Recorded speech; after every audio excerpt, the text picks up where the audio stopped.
On the shore of Chicago's Lake Michigan, the President of the United States dedicates the newest link in Chicago's famed Outer Drive. Partly built by a federal grant, the link is a 355-foot double-leaf bridge joining the north and south drives and giving Chicago a continuous waterfront of long green park on the fringe of the Blue Lake. Surrounded by bunting and banners, faced by a sizable crowd, the President stops briefly on the last homeward leg of his 2-week Western inspection tour to dedicate this newest step forward in Chicago's impressive lakefront. Celebrating the 100th anniversary of the city's corporation, Chicagoans wander through crowded streets this morning in costumes of earlier days, many-gallon hats, buckskin shirts. Even the feathers and paint of redskin Indians are touched by this 1937 sun breaking through the mists overhead as balloons and homing pigeons add the last touch of festivity to the day. In this typically restless American setting, the President is now introduced by the Honorable Edward J. Kelly, the Mayor of Chicago. Ladies and gentlemen, Mayor Kelly.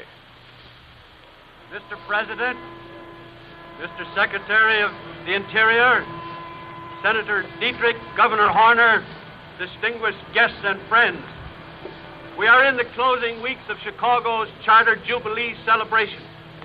We are looking back on a century of building and civic improvement. We are looking forward to a new century of growth. The ceremonies here today are in striking contrast to the state of warfare over bridges which prevailed in Chicago 100 years ago. We rejoice today over the welding of a vital new link between the north and south sides of Chicago.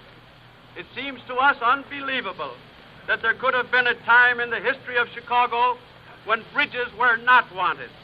Yet in 1839, a mob of angry citizens chopped down the Dearborn Street drawbridge, destroying the connection between the two sides of the city.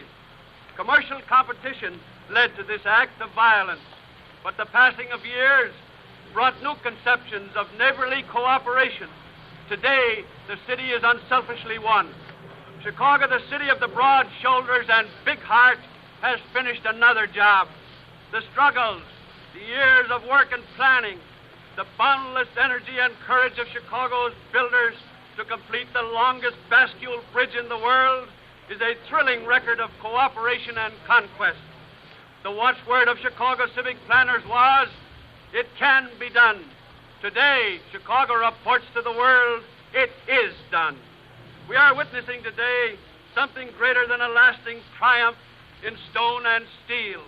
In all this drama and human enterprise, there is a heart-stirring opera of civic devotion and planning. There is a grateful hymn of praise for Chicago's pioneers. There's a marching song of a friendly city's comradeship and united purpose. And in this hour of accomplishment, what greater honor could come to the city of good neighbors than to be blessed with the presence of the nation's first good neighbor? And here in Chicago, which is now the traffic center of the world, where the Potawatomi Indians 100 years ago stopped in their passage along the shores of Lake Michigan, which was then a barren swamp. Even within our memory, watching the skyscrapers rise and the boulevards spread, we can recall the tin can and rubbish dumping ground that is now the beautiful Grant Park.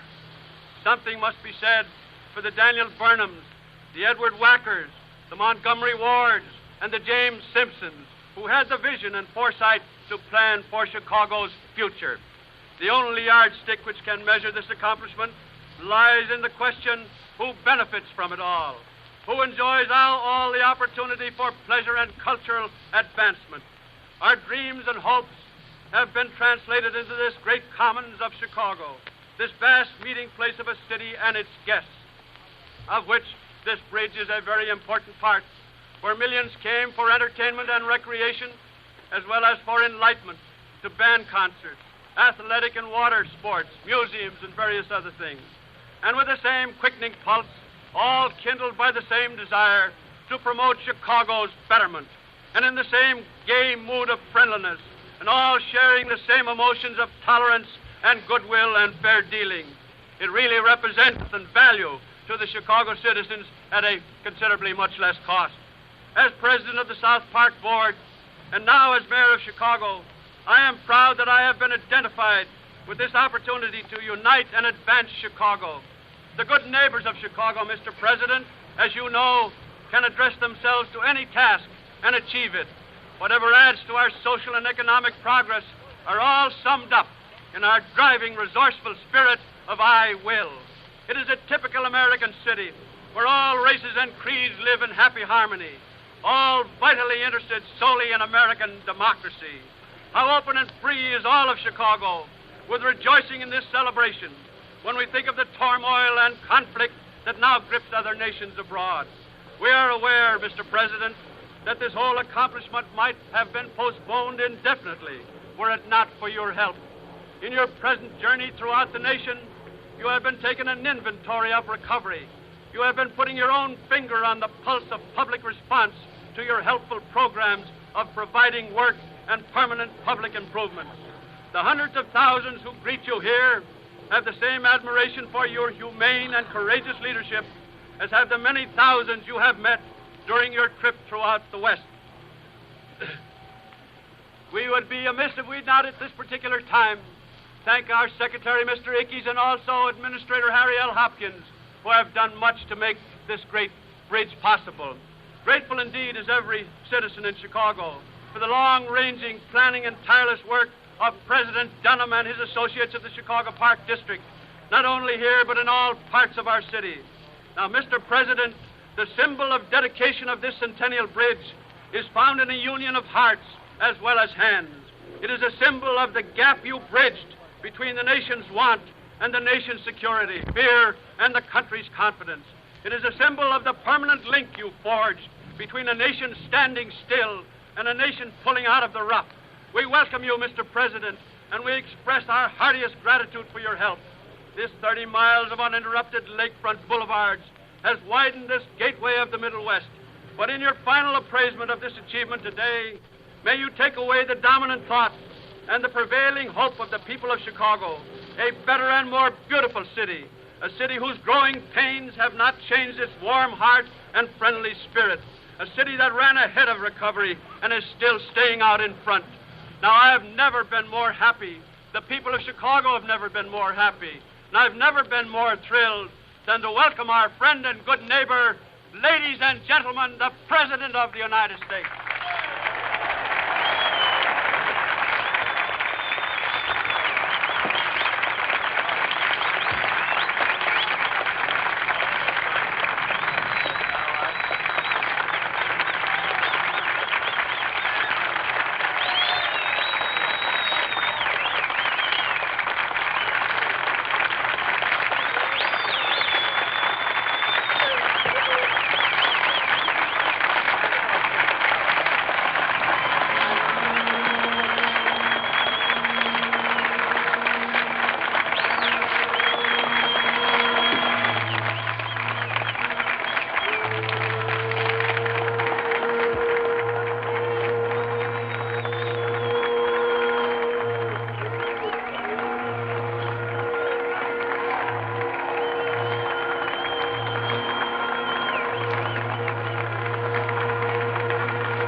Mayor Kelly, Governor Horner, my friends of Chicago, I am glad to come once again to Chicago, and especially to have the opportunity of taking part in the dedication of this important project of civic betterment. I congratulate Chicago and Cook County on the opening of this splendid bridge and of these 30 miles of lakefront boulevard. On my trip across the continent and back, I have been shown many evidences of the result of common sense cooperation between municipalities and the federal government. And I have been greeted by tens of thousands of Americans who have told me in every look and word that their material and spiritual well-being have made great strides forward in the past few years.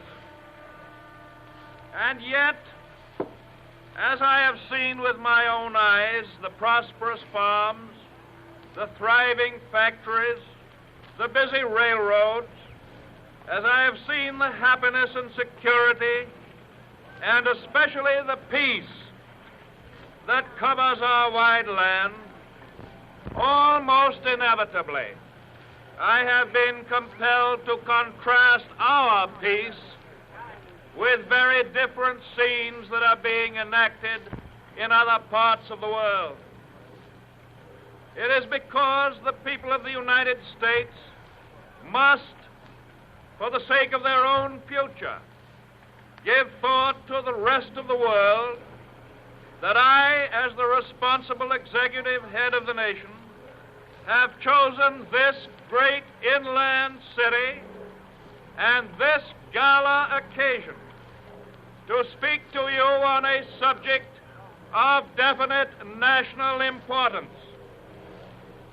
The political situation in the world, which of late has been growing progressively worse, is such as to cause grave concern and anxiety to all the peoples and nations who wish to live in peace and amity with their neighbors. Some 15 years ago, the hopes of mankind for a continuing era of international peace were raised to great heights when more than 60 nations solemnly pledged to resort to arms in furtherance of their national aims and policies. The high aspirations expressed in the Briand-Kellogg Pact and the hopes for peace thus raised have of late given way to a haunting fear of calamity. The present reign of terror and international lawlessness began a few years ago.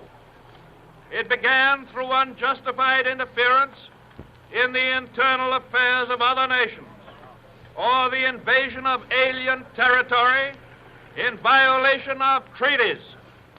It has now reached a stage where the very foundations of civilization are seriously threatened.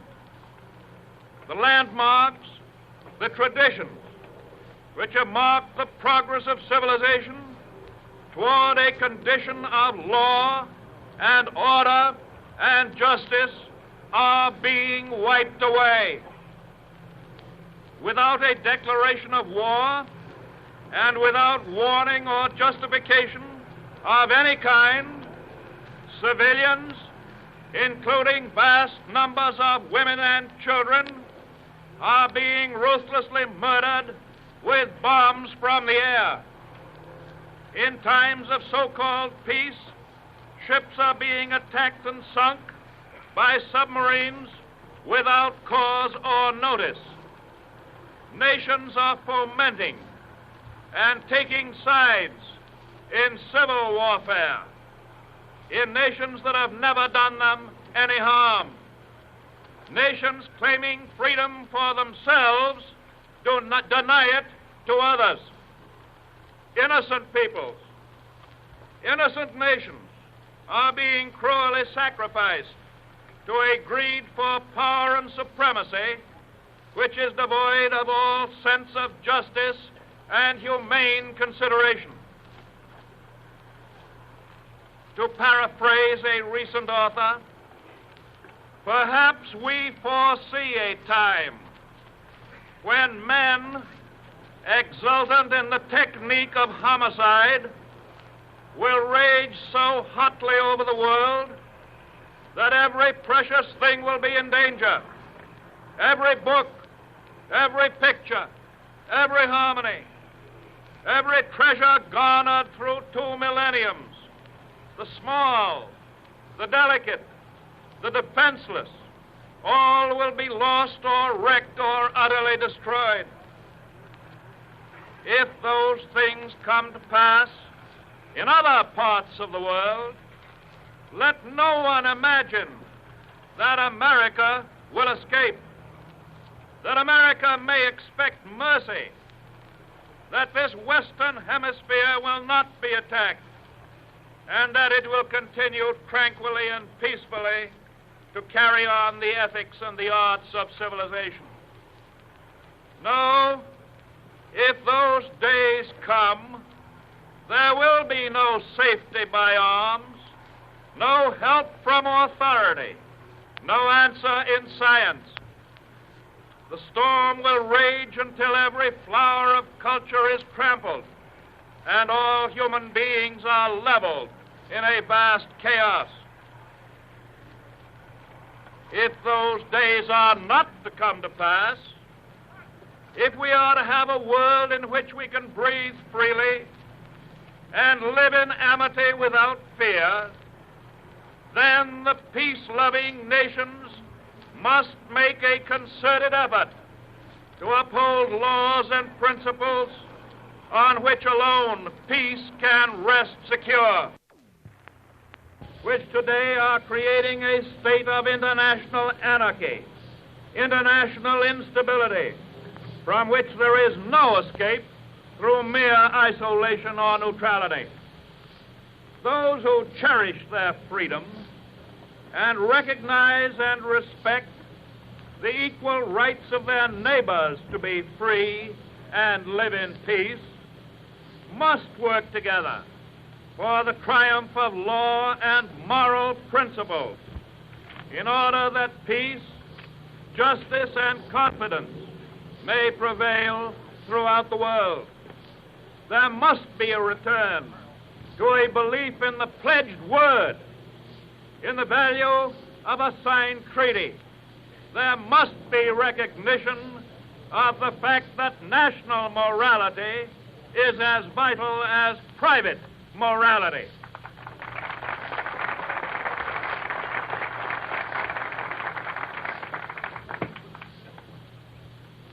A bishop wrote to me the other day, "It seems to me that something greatly needs to be said in behalf of ordinary humanity against the present practice of carrying the horrors of war to helpless civilians, especially women and children.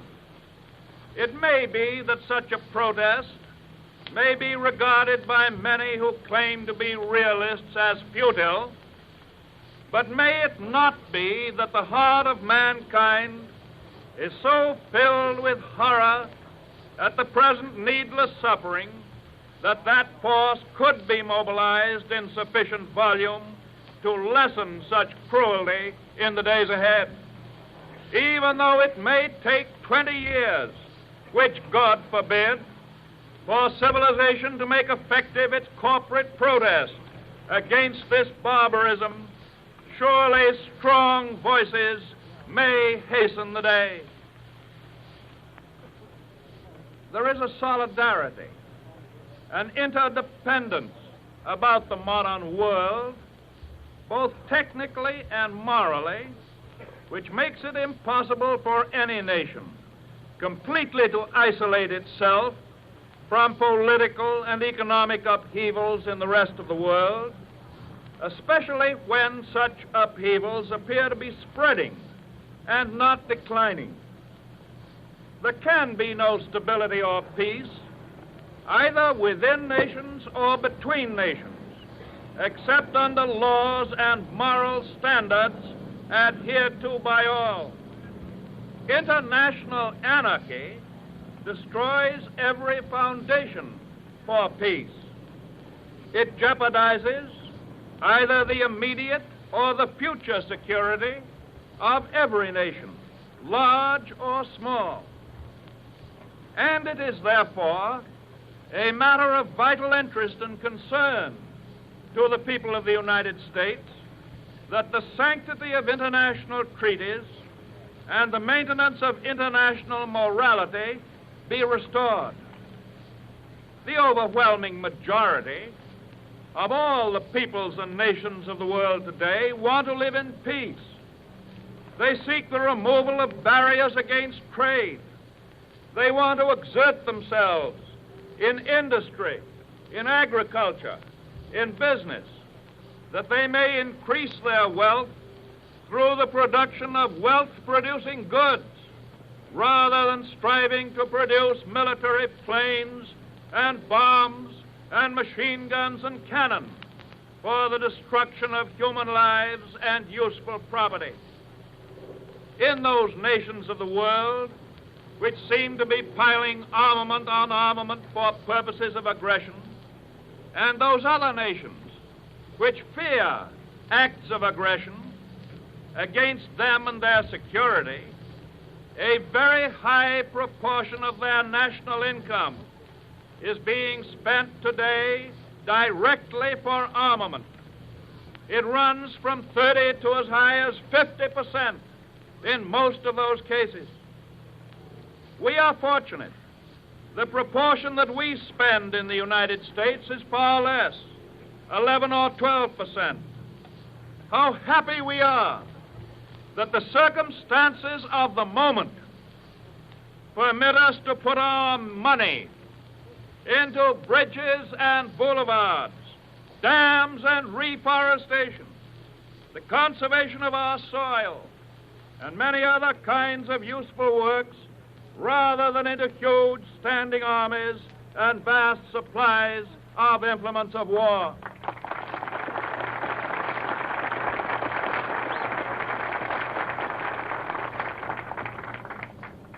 Nevertheless, my friends, I am compelled, and you are compelled, to look ahead.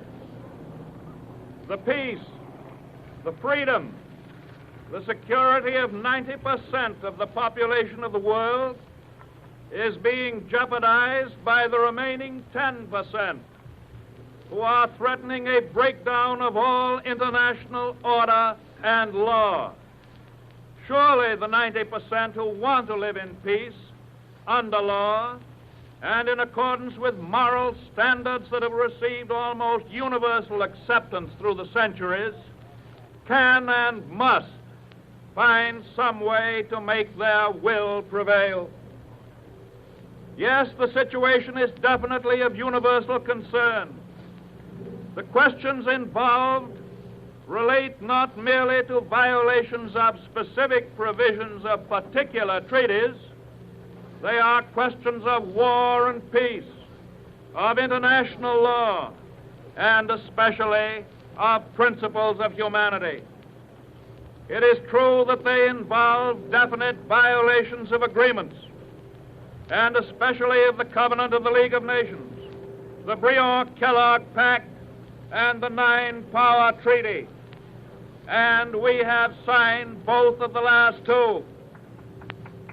But they involve also problems of world economy, world security, and world humanity. It is true that the moral consciousness of the world must recognize the importance of removing injustices and well-found grievances, but at the same time it must be aroused to the cardinal necessity of honoring sanctity of treaties, of respecting the rights and the liberties of others, and of putting an end to acts of international aggression. It seems to be unfortunately true that the epidemic of world lawlessness is spreading. And mark this well, when an epidemic of physical disease starts to spread, the community approves and joins in a quarantine of the patients in order to protect the health of the community against the spread of the disease.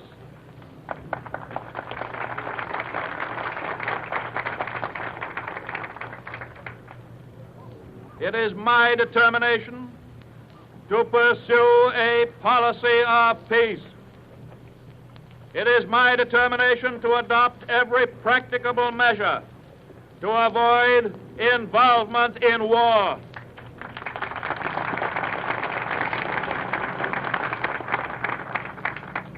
It ought to be inconceivable that in this modern era and in the face of experience, any nation could be so foolish and ruthless as to run the risk of plunging the whole world into war by invading and violating, in contravention of solemn treaties, the territory of other nations that have done them no real harm and which are too weak to protect themselves adequately.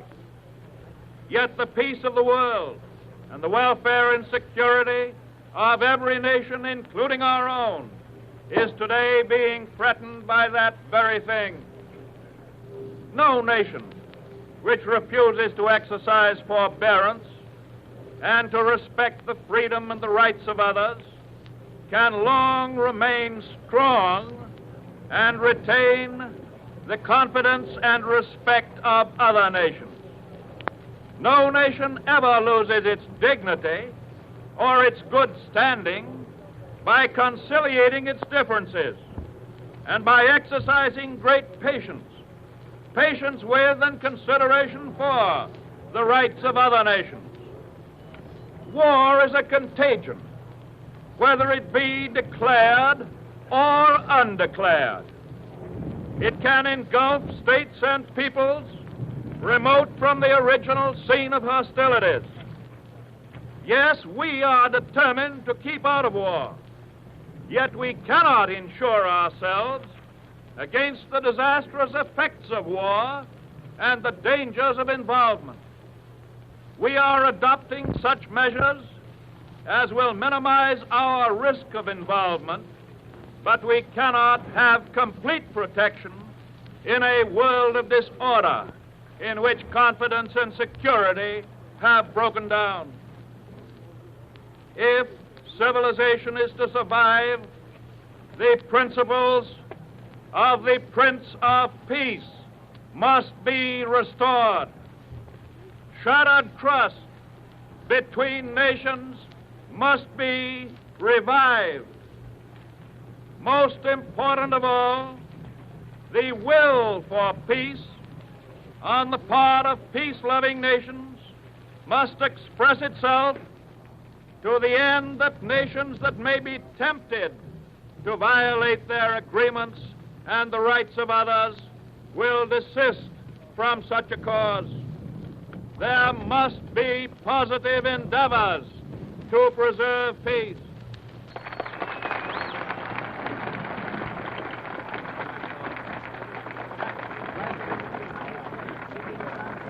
So, amidst the blast of steamboat whistles and the roar of circling airplane motors, the President of the United States dedicates Chicago's handsome new Outer Drive Bridge.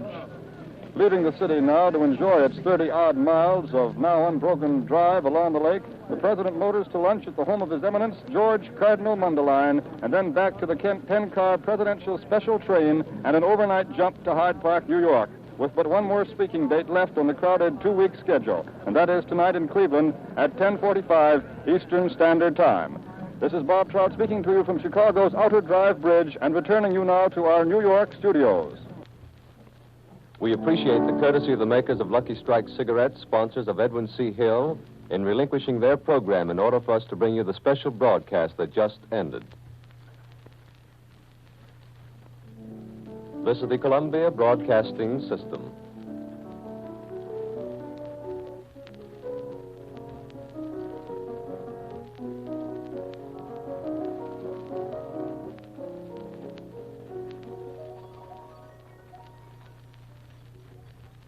WJSV, Washington, D.C.